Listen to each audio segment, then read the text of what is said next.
Hello everyone, Dr. Weiner here. I wanted to take a second to respond to Naomi Osaka's withdrawal from the 2021 French Open because I think this is a perfect opportunity to shine a spotlight on how important it is that we as a society understand that mental health concerns are real, that social anxiety is real, that depression is real, and that we need to be able to separate out certain elements like sport from mental health. Because Naomi, she's the #2 tennis player in the world, and she's not going to be able to play in the French Open now. Not because she can't physically play or even because she can't mentally play, but because there's a lack of understanding on what social anxiety means and how it interacts with someone's ability to engage in those sorts of venues. Social skills and the ability to talk to the media is a separate thing from the ability to play a sport. But tethering the two of those things together creates these sorts of situations.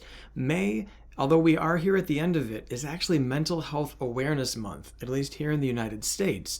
And so this is a particularly poignant moment where it seems like a lack of understanding of how mental health and awareness works is intersecting with this moment where someone is being deprived of their ability to do their job, to be able to perform, not because they can't actually do their job, but because they can't talk to the media, which I suppose you could say is part of the job of an athlete, but I don't think so. I don't think that's at least why the fans want to watch an athlete perform.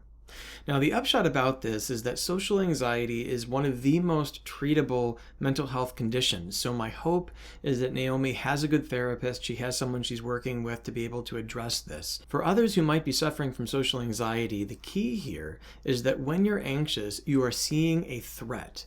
It might be some threat to your emotional health, your financial health, some sort of ego embarrassment, whatever it is, you're seeing a threat and you're projecting into the future that something bad is going to happen to you.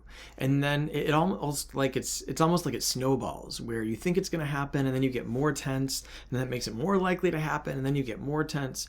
But the thing about anxiety is that you actually can teach yourself that whatever that feared stimulus is, if it's a panic attack, if it's embarrassing yourself, that not only is it highly unlikely to happen, but even if it did happen, that you would be okay. And that is really at the heart of anxiety treatment, is being able to understand that no matter what happens, you'll be okay. And actually, it's almost like a Chinese finger trap, where the more you tell yourself, this can't happen, this can't happen, this can't happen, the more likely it is to happen.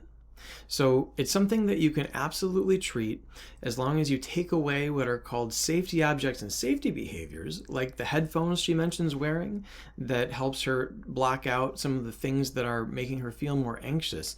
That is something that in the moment feels like it's helpful, right? Because it creates this maybe sense of safety, blocks out the stimuli that are making you anxious, but ultimately actually undercuts your ability to be okay in that situation. So for other people suffering from social anxiety, what I'd recommend, watch out for your own safety behaviors and then teach yourself that the reality you're facing is actually going to be okay. It's a lot easier said than done.